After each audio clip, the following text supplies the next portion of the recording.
आते दिल ही जाने। ये है न्यू स्टोरी। इस स्टोरी को 500 तक लाइक करें। ये कहानी अर्नव और जानवी की, उनके प्यार की, अर्नव के बदले की, जानवी के एहसासों की। इस कहानी में आपको अर्नव और जानवी का बेपनाह प्यार देखने को मिलेगा और अर्नव के बदले की दास्तां भी, जिसमें जानवी हर कदम पर उसका साथ देती है। तो मेरी स्टोरी के साथ बने रहिए। भाग एक। बाहर बारिश रुकने का नाम नहीं ले रही थी। अचानक दरवाजे पर किसी ने दस्तक दी और इस दस्तक से पहले अर्नव, जो हमारी कहानी का हीरो है। अर्नव अपने इस आलीशान घर में अकेला रहता था। उसके मम्मी पापा एक हादसे में मार गई जब वो केवल 3 साल का था। उसकी परवरिश उसके पापा के बेस्ट फ्रेंड ने की थी, जो एक बहुत बड़े लॉयर थे। उनका नाम ऋषभ रायचंद है। इस दुनिया में अगर अर्नव किसी पर विश्वास करता है तो बस अपने छोटे पापा पर।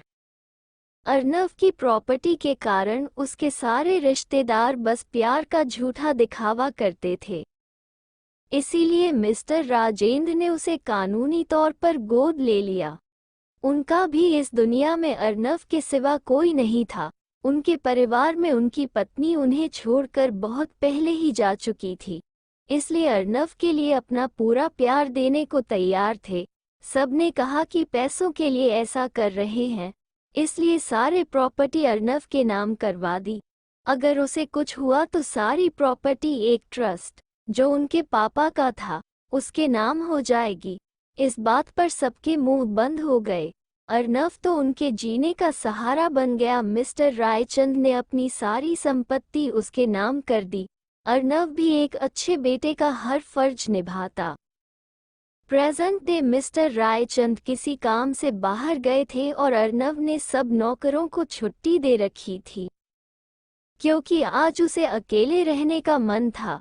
आज मौसम भी उसकी तन्हाई में उसके साथ था, लेकिन किसी की दस्तक ने उसे डिस्टर्ब कर दिया।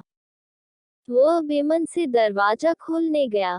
पता नहीं इतनी रात को कौन है। बड़े पापा तो 2 दिन बाद आने वाले थे, अब कौन आ गया। जैसे ही उसने दरवाजा खोल, सामने एक बूढ़ा आदमी और एक लड़की थी। दिखने में वह दोनों एक बड़े परिवार की लग रहे थे।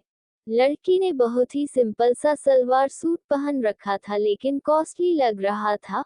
बूढ़े आदमी ने भी सूट पहन रखा था, लेकिन दोनों बहुत भीग गए थे। अर्नव ने देखा और बोला, आप जल्दी अंदर आ जाओ। अंकल, आप सोफे पर बैठे, मैं टॉवल लेकर आता हूँ। अर्नव जल्दी से भाग कर गया और एक टॉवल से अंकल को साफ करने लगा। उसे उस आदमी में अपने छोटे पापा दिखाई दे रहे थे, लेकिन ये सब जानवी देख रही थी। ये है हमारी कहानी की हीरोइन। यार, यह बंदा कब से दादू की देखरेख में लगा है। भीगी में भी थी, लेकिन ये तो दादू के साथ ऐसे लगा है जैसे दादू इसके ही हो, मेरे नहीं। लीजिए, आप भी साफ कर लीजिए, अर्नव ने जानवी से कहा। थैंक्स बेटा, हमारी मदद करने के लिए।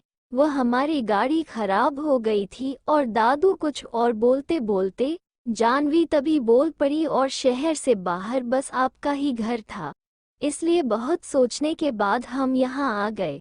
सोचा इसलिए क्योंकि हमें लगा पता नहीं कौन लोग और कैसे लोग होंगे, बस इसलिए।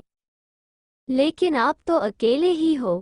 इतने में दादू जानवी का हाथ पकड़कर चुप होने का इशारा करते हैं। ये देखकर अर्नव को हंसी आ जाती है, पर वह रोक लेता है।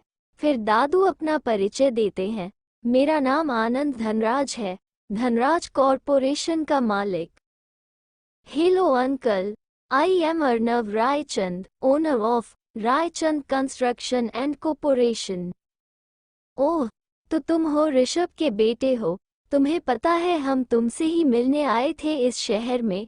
वो तो हमारा होटल की बुकिंग शहर में है, तो इसलिए। पर यह अच्छा हुआ आप पापा को जानते हो। Wow great, but how. भाग 2। अर्नव को जब ये पता चला कि मिस्टर धनराज उनके पापा को जानते हैं तो वह हैरान हो जाता है। फिर मिस्टर धनराज बोलते हैं कि अरे बेटा, मेरे सब कानूनी काम ऋषभ ही देखा था। और हमारी दोस्ती बहुत पुरानी है, बस जब से मैं 20 साल से अमेरिका में हूँ तो हमारा कभी मिलना नहीं हुआ। अभी 1 साल से इंडिया में ही शिफ्ट हो गए हैं। अरे दादू आप ही कितना बोलते हो, रिलैक्स करो, आप मैं बताती हूँ आपको पूरी बात। हम जब से यहाँ शिफ्ट हुए हैं दादू ऋषभ अंकल को ही ढूंढ रहे थे। आपके पुराने घर भी गए थे पर कुछ पता नहीं चला। 1 हफ्ते पहले पता चला था तो हम इस सिटी में आ गए। जानवी बोले ही जा रही थी कि कैसे उसने उनको बिना किसी हेल्प के ढूंढा। अर्नव उसकी बात सुनने में बिल्कुल भी इंटरेस्टेड नहीं था, इसलिए उसने बात पलटते हुए कहा, अंकल मैं आपकी बात अभी छोटे पापा से करवा देता हूँ। और इतना कहकर अपने फ़ोन पर वीडियो कॉल करने लगा। उसकी यह हरकत देखकर जानवी का गुस्सा 7वें आसमान पर पहुंच गया, क्योंकि आज तक जानवी की बात कभी किसी ने नहीं काटी थी। लेकिन दादू और अर्नव कॉल में ऋषभ के साथ गप्पे लड़ाने लगे थे। ये तो बहुत अच्छा हुआ कि आप इंडिया आ गई, मेरा तो मन कर रहा था कि अभी आ जाऊं, पर यह केस भी जरूरी है। पर चलो कोई बात नहीं, 2 दिन की ही बात है। अरे अर्नव मेरे दोस्त का ख्याल रखना। अरे रुक, तुझे अपनी जानू से तो मिलवा दूं। जानवी बेटा वहाँ क्या कर रही हो, इधर आओ।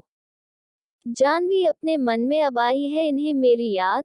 रात दिन मैंने एक कर दिया इनको ढूंढने में, और एक फोन कॉल से ही मिस्टर साइलेंट हीरो बन गए। This is not fair Nagaur. Janvi झूठी हंसी लेकर वह अर्नव के हाथ से फोन ही ले लेती है। Hello uncle, I am Janvi. Good to see you. आपके बारे में दादू से बहुत सुना है। हेलो ब्यूटीफुल गर्ल, आप तो बहुत बड़ी हो गई हो और खूबसूरत भी। बहुत बहुत थैंक यू बच्चे, हमें मिलवाने के लिए। अभी बहुत रात हो गई है, आप सब भी आराम कर लो। बाकी के बातें अब मिलकर करते हैं। बेटा अर्नव को फोन देना। Okay uncle, bye and take care. We will meet you soon. Good night. और अर्नव को फोन देती है। जी पापा बोलिए। बेटा मेरे दोस्त का और जानू का ख्याल रखना, और इन्हें होटल तो बिल्कुल भी जाने मत देना। जब तक मैं नहीं आता ये दोनों तुम्हारी जिम्मेदारी है। So take care and enjoy the company. Bye and see you soon. Miss you my son. Bye पापा और take care you too. Miss you too. तो दादू कैसा लगा अपने यार से बात करके? बच्चे मजा आ गया सच में, और 2 दिन बाद तो आ ही रहा है। इतना बोलकर दादू जोर जोर से छींकना शुरू कर देते हैं। अरे दादू को तो ठंड लग गई, मैं जाकर छोटे पापा की कपड़े ले आता हूँ। Wait, I think we forget our bag outside थे का, और न जाने क्या बड़बड़ाई जा रही थी। बड़ी अजीब पागल लड़की है। इसके दादू को ठंड लग रही है और यह बातें करी जा रही है। मिस जानवी, पहले हम दादू को चेंज करवा देते हैं, वो ठीक फील करेंगे, तब मैं बाहर जाकर आपका प्यारा बैग ले आऊंगा। ठीक है, मैं बस वैसे ही बोल रही थी। मुझे भी दादू की चिंता है, और आप दादू को चेंज करवा दो। और किसी सर्वेंट को बोलकर कॉफ़ी बनवा दो दादू के लिए। प्लीज़ देखिए, मैं आपको यहाँ कोई भी नौकर दिखाई दे रहा है। मैं आज ही सभी को छुट्टी थी। No problem mister Raichand. आप किचन बता दे कहाँ है, मैं कॉफ़ी बना दूंगी, और आप दादू को चेंज करवा दो। बिना बोले किचन की तरफ इशारा करता है और दादू को एक कमरे में ले जाता है। वो मिस्टर साइलेंट है, रहे तो मुझे क्या है, मैं दादू के लिए कॉफ़ी बना देता हूँ। अपने और उसके लिए भी बना लेती हूँ। थोड़ी देर बाद अर्नव दादू को लेकर हॉल में आता है और उन्हें सोफे पर बिठा देता है। तभी जानवी आती है। दादू ये रही आपकी कॉफी, वह भी गर्मा गर्म। थैंक्स बेटा, अब तुम भी कपड़े बदल लो वरना बीमार हो जाओगी। जी दादू, मैं अभी गाड़ी से अपना बैग लेकर आता हूँ। रुकिए मैं चलता हूँ, लेकर आता हूँ। आप यहाँ बैठ जाओ। अर्नव जाने लगता है, तभी जानवी बोलती है, नहीं मैं अपना काम खुद कर सकती हूँ। तभी दादू बोलते हैं, ले जा अर्नव को साथ, तेरी मदद हो जाएगी। और बाहर भी बारिश बहुत हो रही है। जी दादू आप जैसा बोले। अर्नव और जानवी अपना अपना छाता लेकर बाहर चले जाते हैं। एफएम लव स्टोरी पर सुनते रहिए, दिल की बातें दिल ही जाने, अर्नव और जानवी की कहानी।